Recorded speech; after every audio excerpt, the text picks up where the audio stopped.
back to Ghost Pirate Entertainment. I'm your host, Kainan Becker, and today we talk about the film Hunter x Hunter. This is a hard life. You chose it and it suits you. I chose it when I chose you. Renee never had a choice. What do you do if you see something? Don't run. So Hunter x Hunter is a film that was released at the beginning of this year, and I didn't hear about it when it was first released. To be honest, I actually heard about it from listening to the Dead Meat podcast. Love those guys. They just really bring so much to the horror game. Nobody else really can compare. But they were talking about it on one of their recent podcasts. And just the beginning of the podcast, I'm like, man, I need to see this movie. I don't want them to spoil it. So I basically turned off their podcast and just watched the film. I was floored. I didn't expect to be so impacted by this movie. And a lot of it is the ending of this film. This is one of the most intense final 15-20 minutes of a movie that I've ever seen. It just is powerful on so many different levels, as well as brutal and gory and just, I mean, you just got to see it in order to really get what I'm talking about.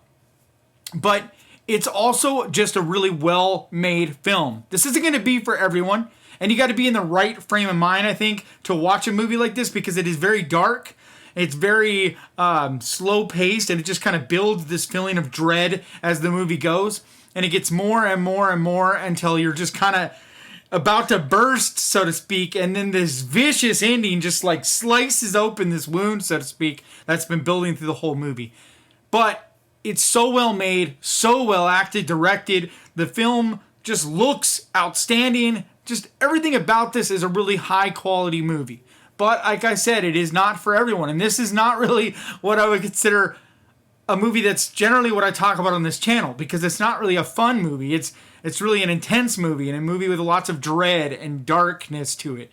But because it's so good, it uses those parts of your brain, you know, where a movie just kind of sticks with you and you keep thinking about it long after.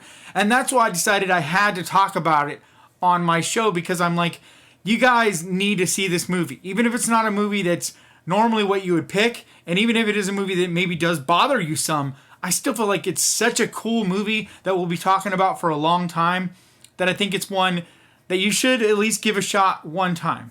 So the basic concept of this movie is there's this family that lives way out in the middle of the woods, roughing it, you know, living like survivalist type of world where they live completely off of the land, so to speak. And there's the dad who's very survivalist, like insane levels of skill and just, you know, kind of a little intense. But he's raising the daughter to learn how to live off the land, learn how to hunt, trap, and all that.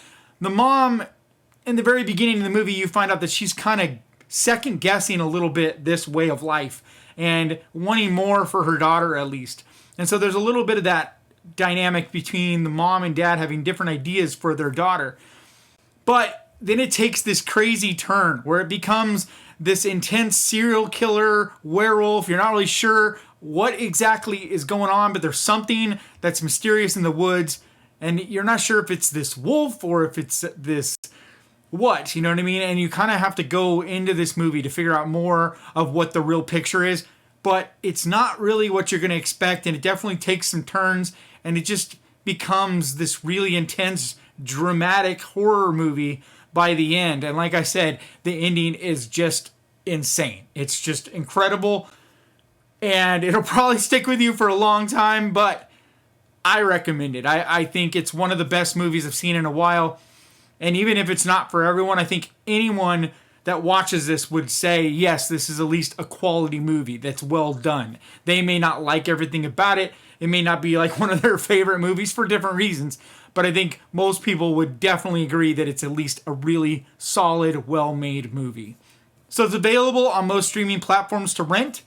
But I think for that, you know, couple bucks, it's like $4 or $5 to rent. I think it's definitely worth their money to check this movie out. I feel like it's going to be a movie that we talk about as one of our best of 2021. And even though it's right away in the beginning of the year, I still think it'll be in the conversations by the end of the year as one of the best of 2021.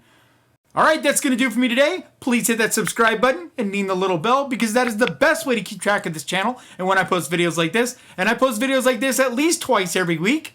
And I also want to give a big thank you to all my patrons. You guys are so supportive and I really do appreciate that so much. If you would like to find out more about becoming a patron, the link is down in the description. Like always, thank you so much for watching. Please crush that like button. And remember, guys, horror can be fun.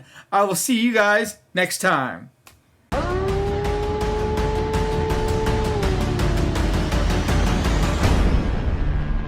Want to snag a wolf? You gotta out-wolf him.